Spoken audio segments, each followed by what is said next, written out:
my arrival at a condition of being a poet is almost disarmingly coincidental. I was at Dartmouth College and told by a very nice man who was the chair of the department at that time that they had a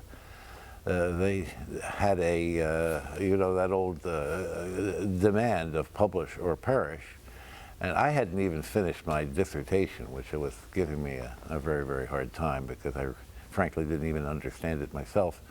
And he said, you know, there's a clamor amongst the students for a writing course, and we're going to give it to you. And my jaw dropped. I said, what possible credentials do I have to teach a writing course? And he said, well, it's not a real course. You don't have to worry about it. You know, this is going to give you time to finish your dissertation and ideally to get a few chapters out of it that you can publish in scholarly journals, and then you have a good shot at tenure. People tend to like you around here. And as I taught this course, I mean, using the word teach extremely loosely, I began to feel an itch to write myself. I sort of fell in love with my students and their efforts to get hard things onto the page, and I began to write again myself.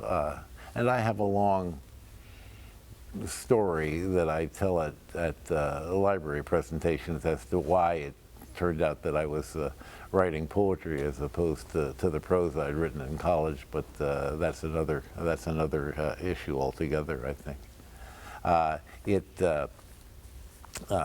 And I think, you know, at that point I said to myself, I think scholarship is not for me.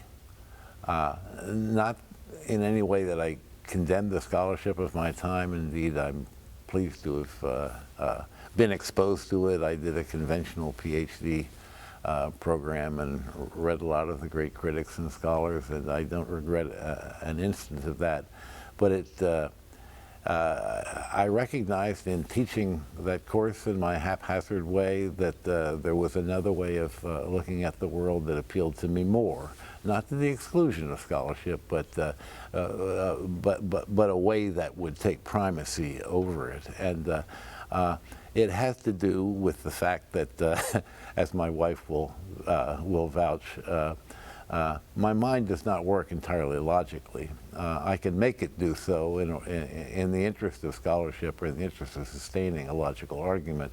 But the way I look at the world is really quite, I use that sort of shorthand expression, right brain. I make odd associations and I tend to see things from various different angles at once. And poetry seemed a way of accommodating that view of the world that was more sympathetic to the way my mind works than the more logic or rationalistic